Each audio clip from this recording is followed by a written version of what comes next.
Meu nome é Hannah Whitmore. Tenho 38 anos, nasci e vivo até hoje em Charleston, Carolina do Sul.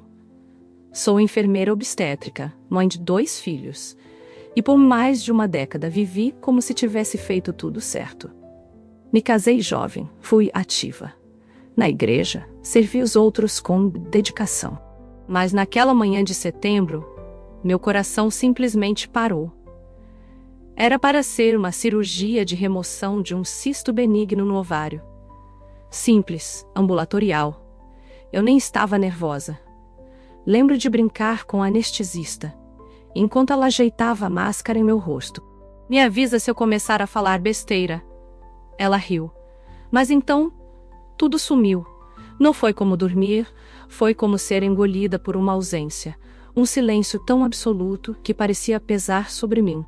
Eu não via, não ouvia, não sentia meu corpo, mas eu ainda era eu e essa consciência flutuava até que algo me puxou. De repente fui tragada por uma força invisível. Comecei a cair. Era uma queda interminável por um espaço que não era espaço. Escuridão, sufocante e densa como lama me envolvia, e lá embaixo havia sons, gritos, choros, súplicas, o som da dor sem fim. Meu instinto gritava volta, volta, mas não havia como escapar. Eu já estava lá, quando parei de cair. Meus pés tocaram um chão seco e rachado. Estava escuro, mas havia clarões vermelhos no horizonte, como relâmpagos num céu doente. Um cheiro de queimado e enxofre impregnava tudo. Eu não conseguia respirar direito. O ar era grosso, cheio de pó, de sofrimento. Então percebi que não estava sozinha. Ao meu redor, milhões de mulheres estavam ajoelhadas gritando, chorando, presas em buracos, acorrentadas a memórias que se repetiam como filmes torturantes. O mais assustador eram mulheres comuns, algumas com roupas de igreja ou outras de avental, outras segurando retratos de família, pareciam mães, vizinhas, mulheres que eu poderia ter atendido no hospital. Algumas eu até reconhecia, tias, professoras, uma escola da escola dominical. O que é isso? Sussurrei. Onde eu estou? Mas eu já sabia. Meu peito apertava com uma dor que não era física. Era como se a alma estivesse sendo esmagada. O inferno. Eu, uma mulher boa, uma mãe dedicada, estava no inferno.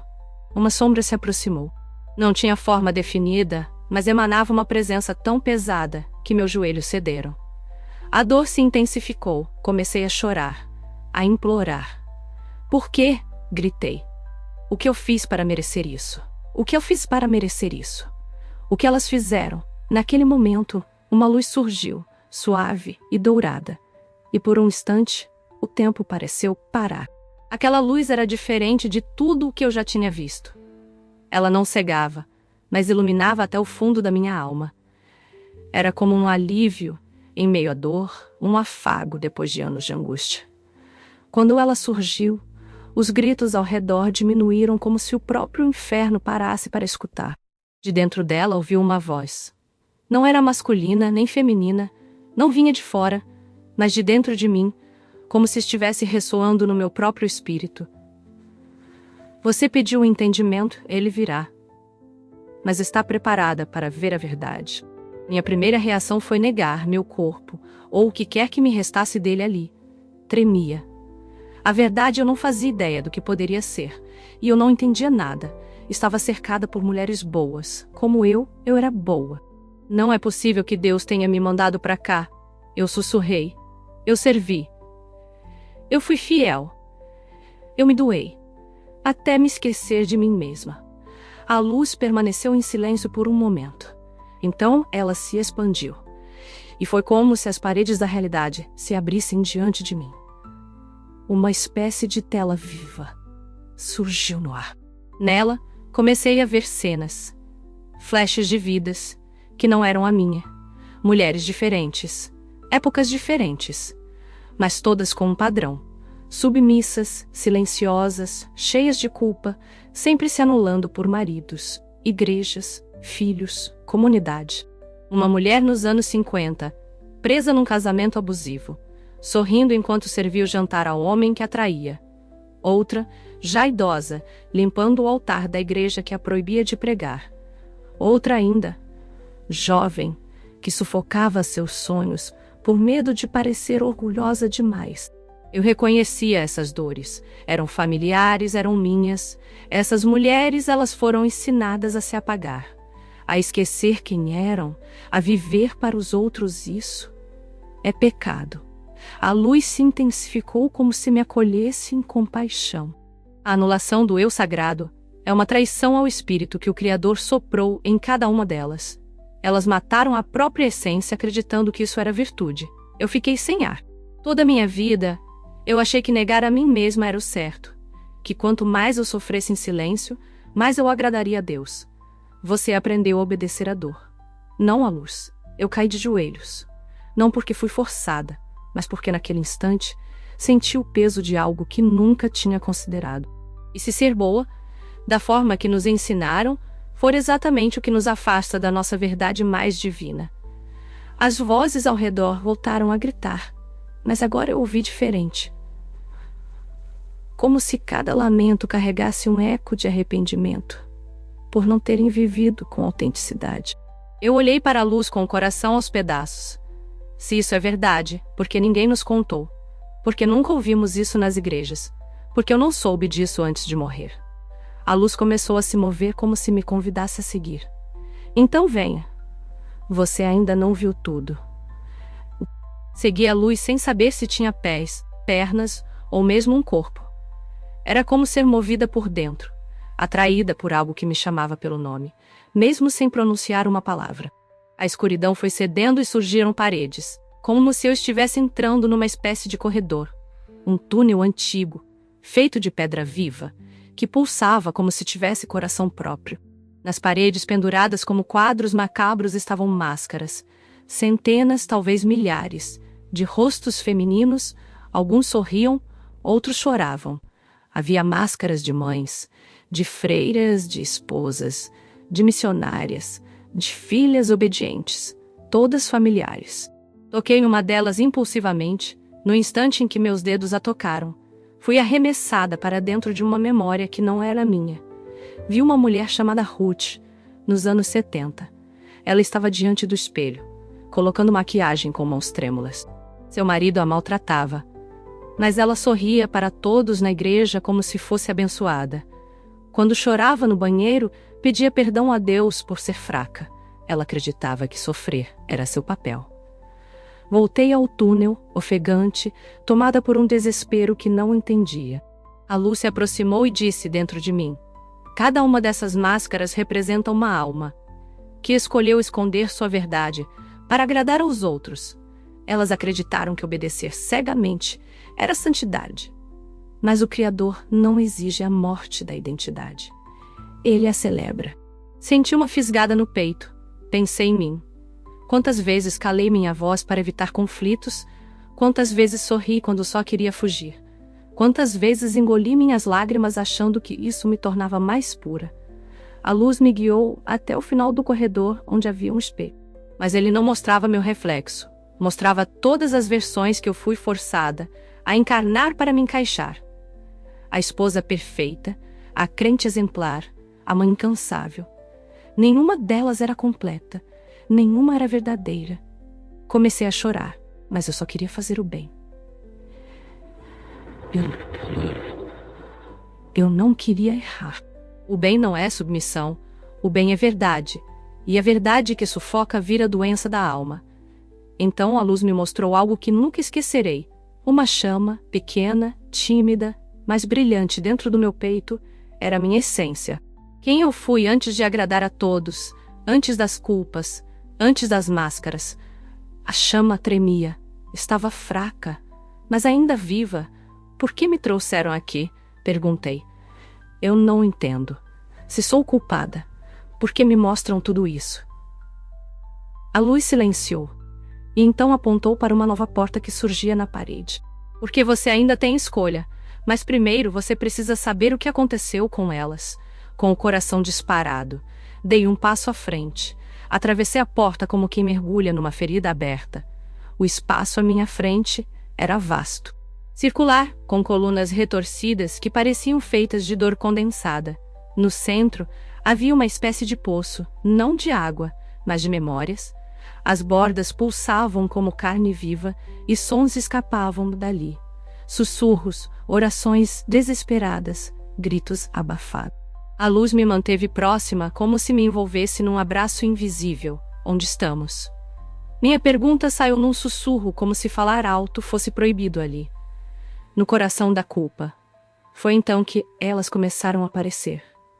Uma a uma, mulheres surgiam ao redor do poço. Fantasmas de si mesmas. Algumas tinham olhos inchados de tanto chorar. Outras olhavam fixamente para o nada, como se tivessem perdido qualquer esperança de redenção. Algumas vestiam roupas de época. Outras pareciam modernas, mas todas tinham algo em comum. Carregavam correntes invisíveis nos pulsos, nos tornozelos e na garganta. As correntes da garganta me chamaram a atenção. Porque elas não conseguem falar. A luz respondeu. Porque passaram a vida inteira calando a própria verdade. Agora não sabem mais como gritá-la. Uma mulher se aproximou de mim. Tinha uns 60 anos, pele morena, olhos cansados. Quando me encarou, percebi que ela estava tentando dizer algo. Sua boca se movia, mas não saía som. Me ajoelhei diante dela, sentindo uma urgência inexplicável. Você quer me contar o que aconteceu com você? Ela sentiu. A luz tocou a corrente em sua garganta, e por um instante ela se desfez. E então eu ouvi. Ela se chamava Dolores, era mexicana, criada num vilarejo católico. E desde menina, lhe ensinaram que seu valor estava em servir e obedecer. Casou-se com um homem cruel que a isolou da família, dos sonhos da juventude. Quando pensava em reagir, ouvia a voz do padre ecoando. Deus abençoou a mulher submissa. Dolores viveu e morreu acreditando que se sacrificar era o caminho para o céu, mas estava ali. Eu fiz tudo certo. Ela sussurrava. Eu fui fiel, eu aguentei. Tudo em nome do amor. Porque Deus me rejeitou. A luz foi clara. O amor que exige anulação é prisão, não sagrado. As palavras cortaram fundo. Não só nela, mas em mim também. Era como se cada frase desmontasse uma estrutura interna que eu nem sabia que existia. Quantas vezes eu pensei igual a Dolores? Quantas vezes aceitei o fardo da dor como parte do plano divino? Mais mulheres começaram a se aproximar. Formaram um círculo ao nosso redor. Algumas tentavam gritar. Outras seguravam cruzes, fotos de filhos, alianças. Seus olhos suplicavam por respostas. Todas essas mulheres foram enganadas. Perguntei. Não, não. Antes de seguir, só um pedido. Se inscreva no canal. Isso nos ajuda muito a continuar. Elas foram moldadas por medo, por controle. Por estruturas que usaram o nome de Deus para calar vozes que poderiam mudar o mundo. Sentir raiva. Pela primeira vez ali, é o sentir raiva. Mas isso não é justo. Como Deus pode permitir isso? A luz se encolheu. E em seu lugar, outra presença começou a se formar. Escura, fria, sedutora. Talvez. Porque esse nunca foi o plano dele. A presença que surgia era diferente da luz. Ela não vinha para acolher. Vinha para convencer. Era como fumaça viva, serpenteando entre os corpos das mulheres ao redor, sussurrando com uma voz que soava ao mesmo tempo familiar e traiçoeira. Você acha que entendeu alguma coisa, Hannah? Meu nome. Ela sabia meu nome. Aquilo me arrepiou, inteira. Senti meu peito apertar como se estivesse prestes a ser esmagado por uma força invisível. Quem é você? Eu perguntei, tentando manter a calma. A fumaça riu. Um som louco e sem alegria. Sou o que sempre esteve nos bastidores. Aquele que sussurra boazinha enquanto corta as asas. Aquele que ensina que se sacrificar é melhor do que existir. Sou o criador das correntes que elas mesmas pediram para usar. A presença se aproximou do meu rosto. Eu não via olhos, nem boca, mas sentia sua essência me sondando. Essas mulheres não foram trazidas para cá. Elas vieram sozinhas. Eu tremia, Você está dizendo que elas escolheram isso? Claro, escolheram não incomodar. Escolheram o silêncio ao invés da verdade. Escolheram obedecer aos moldes em vez da alma. E eu as ofereci a moldura.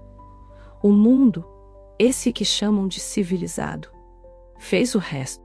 A luz dourada que me acompanhava até então reapareceu. Agora, mais intensa, como se quisesse proteger meu espírito. E naquele confronto entre luz e sombra, algo em mim despertou. Mas você as enganou, eu disse. Fez parecer que anular-se a si mesmo era o caminho da salvação. A fumaça girou ao meu redor divertida. Eu não precisei mentir. Só precisei repetir. Repetir. Repetir. Até que acreditassem. Usei as vozes certas, maridos piedosos, líderes religiosos, carismáticos até mães bem-intencionadas. E elas aceitaram. Porque era mais fácil ser amada como mártir do que arriscar ser rejeitada como autêntica. Eu me afastei nauseada. Cada palavra dele me fazia lembrar de pequenas decisões ao longo da minha vida. Às vezes em que sufoquei minha raiva. Às vezes em que fingi estar bem. Às vezes em que pedi desculpas por simplesmente existir de forma intensa. A luz falou dentro de mim. Essa é a verdade que quase ninguém quer ver. A prisão não está do lado de fora. Está nas escolhas que fazemos quando temos medo de ser. Quem somos? A fumaça começou a se dissipar. Mas antes de ir, deixou um último sussurro. E você, Hannah, vai continuar fingindo que é boazinha ou vai finalmente existir? Senti o chão tremer sob meus pés. As correntes nas outras mulheres começaram a vibrar como se algo estivesse mudando. A luz se virou para mim. Você ainda tem tempo, mas precisa decidir. Decidir o quê? Perguntei assustada, se vai voltar e viver diferente, ou se vai continuar aqui, como elas. A luz me envolveu com força, como se estivesse me preparando para algo que eu ainda não conseguia compreender. O chão parou de tremer e uma nova porta surgiu. Dessa vez feita inteiramente de espelhos. Cada parte refletia uma versão diferente de mim, sorridente no altar, exausta na maternidade, submissa no casamento, calada no trabalho. Eu não sabia se queria entrar, mas algo dentro de mim sabia que era inevitável. Esse é o último lugar antes da escolha. A voz da luz estava mais firme agora, menos consoladora, mais desafiadora. Atravessei a porta. Do outro lado não havia gritos, nem correntes. Era um campo branco infinito, como se o próprio tempo tivesse parado ali. No centro, um espelho maior do que qualquer coisa que eu já tinha visto não era feito de vidro. Era feito de verdade. Quando me aproximei, o que vi não foi meu rosto, foi minha história. Vi minha infância. A primeira vez que me disseram menina comportada não fala alto. Vi minha adolescência, quando abandonei o piano. Porque era coisa de artista, não de mãe de família. Vi meu casamento, quando engoli as lágrimas depois de ser ignorado. Por dias, vi os plantões intermináveis cuidando de todos menos de mim. Vi as vezes em que orei, pedindo para Deus tirar de mim o desejo de ser mais. E vi o dia em que entrei naquela sala de cirurgia, vazia, fora, mas que me corroía por dentro. Caí de joelhos. Eu fiz tudo para ser aceita.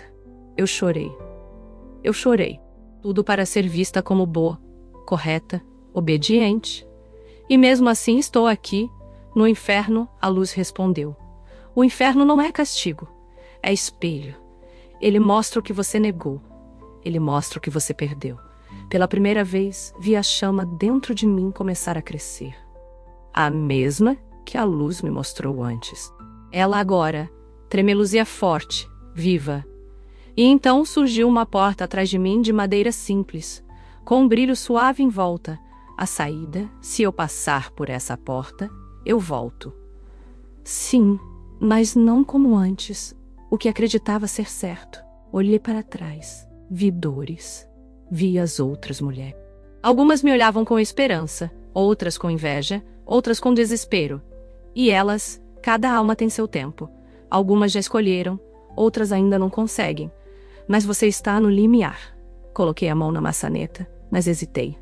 E se eu não souber como viver diferente? Então aprenda. Reaprenda. Se reconstrua.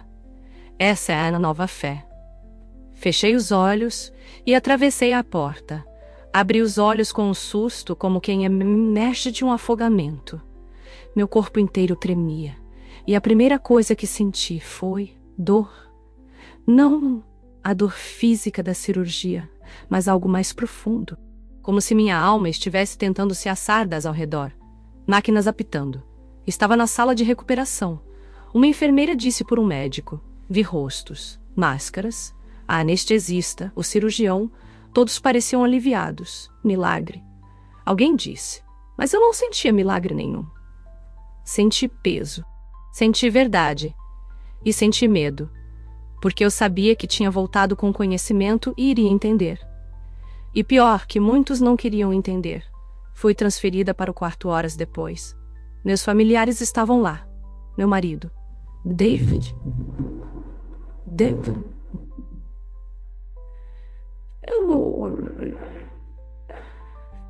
Meus filhos me abraçavam, diziam que foi por pouco, que quase me perderam, mas havia uma distância entre mim e eles, um véu que antes não existia. Eu olhava para eles e pensava, quanto de mim eu já sacrifiquei em nome desse papel. Na primeira noite, sozinha no quarto, chorei, não de gratidão, mas de pânico. Como eu voltaria para aquela vida? Como eu olharia para tudo que construí sem ver as correntes? Toquei meu próprio rosto como se quisesse confirmar que ainda era eu. Mas algo tinha mudado. Me senti mais inteira. E mais despida também. Uma enfermeira entrou e por reflexo agradeci. Obrigada por cuidar de mim. Mas quando ela respondeu, imagina, é minha obrigação. Uma frase disparou dentro de mim como um sussurro da luz. Obrigação não é amor. Sacrifício não é amor. Sacrifício não é santidade. Silêncio não é virtude. Fiquei encarando o teto por horas. E foi ali que entendi. A experiência não acabou com a volta. Ela tinha só começado. No dia seguinte, o capelão do hospital veio me visitar. Era um homem gentil de fala mansa. Ele perguntou se eu queria fazer uma oração de agradecimento por ter sobrevivido. E por impulso disse que sim. Mas quando ele começou a falar de propósito divino, algo em mim se agitou. E antes que percebesse, eu interrompi. Você acredita que Deus gostaria que uma mulher se anulasse a vida inteira em nome dos outros? Ele me olhou surpreso. Depende do que você quer dizer com se anular. Respirei fundo. Quero dizer, desistir dos próprios sonhos, do próprio nome, da própria voz, viver sufocando verdades para manter as aparências. Isso é virtude ou é prisão? Ele ficou em silêncio por alguns segundos. Depois apenas disse, você passou por algo importante, não é? Balancei a cabeça com os olhos marejados. Sim, e eu ainda não sei como contar. Mas sabia que precisava contar. Sabia que se calasse, aquela chama que começou a crescer dentro de mim morreria de novo, e eu não voltaria para aquele lugar. Nunca mais. Receber alta foi estranho. Por fora, tudo parecia normal. Assinei papéis.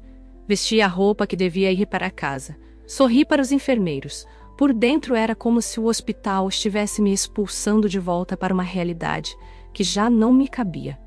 A mesma casa, os mesmos cheiros, os mesmos móveis. Mas eu não era mais a mesma.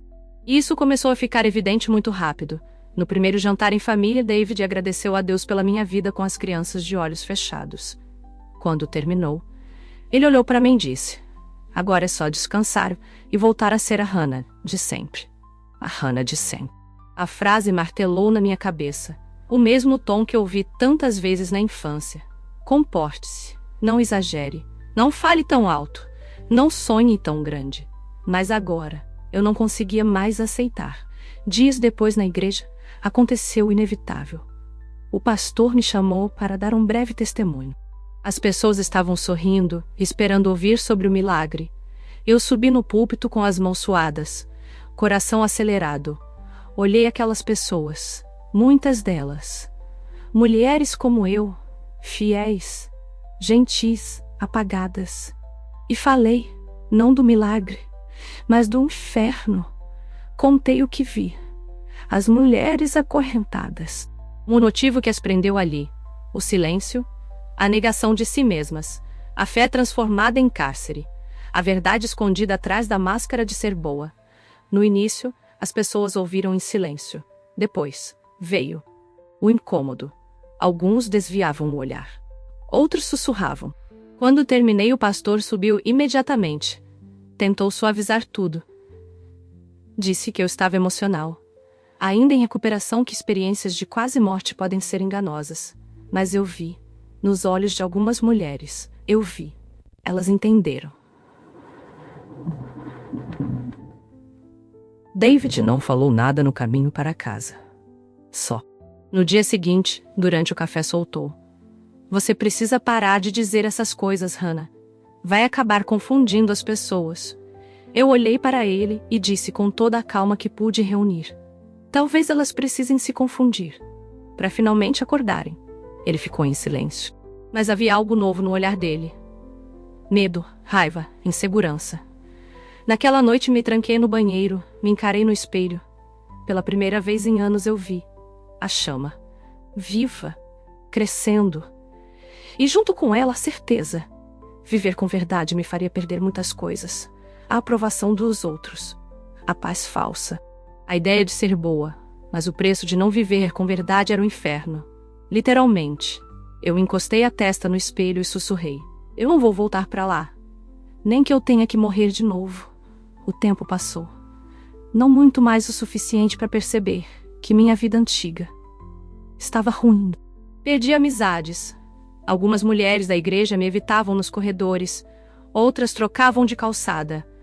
Ouvi quem dissesse que eu tinha sido tocada por alguma coisa durante minha EQM, que a verdadeira fé não contradizia os ensinamentos da submissão. Davi passou a dormir no sofá. Dizia que não me reconhecia mais. Eu também não. E sinceramente, eu não queria me reconhecer naquela versão antiga. Comecei a escrever. As memórias vinham em ondas. O inferno. As mulheres acorrentadas. A fumaça que falava como um velho amigo. A luz que me mostrou a chama dentro de mim. Passei a me lembrar não só da experiência, mas da minha vida. De como fui me perdendo pedaço por pedaço. Me dei conta de quantas vezes sorria enquanto morria por dentro. De quantas palavras engoli, quantos sonhos arquivei. Quantas vezes pedi desculpa por existir, de forma intensa. Um dia tive um impulso. Fui até o sótão, vasculhei caixas antigas, encontrei um caderno meu de adolescência. Nele havia poemas, desenhos, planos de ser artista. Algo que minha mãe rasgou com os olhos dizendo: "Você vai ser esposa." Mãe, mulher de Deus, isso aí é a vaidade. Senti raiva. Mas mais do que isso, senti luto. Ali estavam pedaços de mim que foram enterrados viva. Desci com aquele caderno e fui até o quintal. Peguei uma caixa de papelão, coloquei dentro dela tudo que representava a persona moldada. O avental de igreja, os broches de esposa modelo, a primeira Bíblia com anotações que não eram minhas, mas de outros dizendo o que eu deveria sentir. E então risquei um fósforo. As chamas dançaram rápido, famintas. Enquanto tudo queimava, eu senti como se algo também queimasse dentro de mim. A culpa, o medo, o peso de ter que agradar o tempo todo. Eu chorei, mas foi um choro limpo. Não de desespero, de libertação. Naquela mesma noite, fiz algo ainda mais corajoso. Escrevi um texto com minha experiência.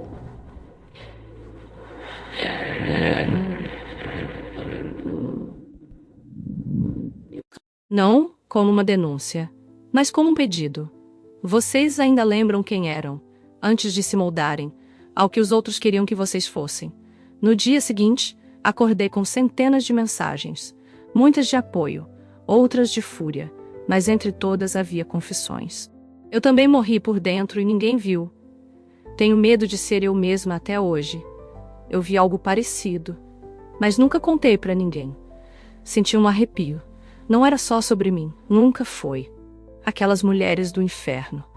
Elas ainda existiam, aqui. Vivendo sorridentes, morrendo caladas. E talvez, só talvez, eu tivesse voltado para ajudá-las a reacender a própria chama. Hoje faz exatamente 1 ano desde a cirurgia, desde a parada cardíaca, desde o inferno, desde o reencontro com minha alma. Muita coisa mudou. Desde então, eu e Davi nos separamos. Foi doloroso, mas pacífico.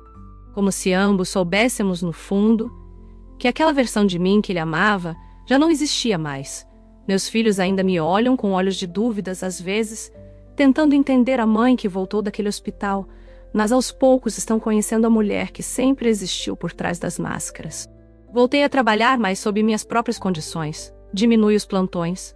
Criei um grupo de escuta para mulheres que carregam culpa em silêncio e espiritualidade ferida. O nome do grupo, a voz que voltou comigo. No começo éramos 5, hoje somos quase 300. Não prego verdades. Não ofereço respostas prontas, mas conto a minha história. Com todas as sombras, com toda a luz, com toda a confusão. Conto sobre o inferno que parecia eterno. E sobre a presença que me disse que submissão não é santidade. Algumas choram, outras se calam, mas muitas começam a lembrar. Da menina que amava cantar e foi chamada de barulhenta. Da jovem que queria estudar longe, mas ficou por respeito ao pai. Da mulher que suportou o insuportável achando que isso era amar. E a chama começa a reaparecer em cada uma delas. Às vezes, ainda sonho com aquela escuridão. A fumaça volta, tenta sussurrar de novo. Seja boazinha, volta para o lugar de sempre. Sorria e obedeça. Mas agora eu tenho resposta. Eu olho para dentro e vejo a chama acesa. Vejo a chama acesa. Vejo a voz que voltou comigo. E ela diz: não volto. Nunca mais. Sei que o inferno não é feito só de pecados grotescos, mas de vidas não vividas, de almas caladas, de luzes escondidas. Sei que Deus, o verdadeiro, não me quer apagada, me quer inteira, firme, brilhante, me quer viva. Hoje, cada palavra que escrevo, cada mulher que abraço, cada verdade que compartilho, é uma pequena libertação, por mim, por Dolores, por todas que ainda estão no corredor das máscaras. E se você ouviu até aqui, talvez essa história não seja só minha. Talvez essa também seja a sua chama tentando voltar a brilhar. Talvez você também tenha uma escolha a fazer, porque o inferno não começa depois da morte. Ele começa no dia em que você para de ser você. Mas o céu começa quando você volta. E agora eu voltei, inteira. E agora eu voltei.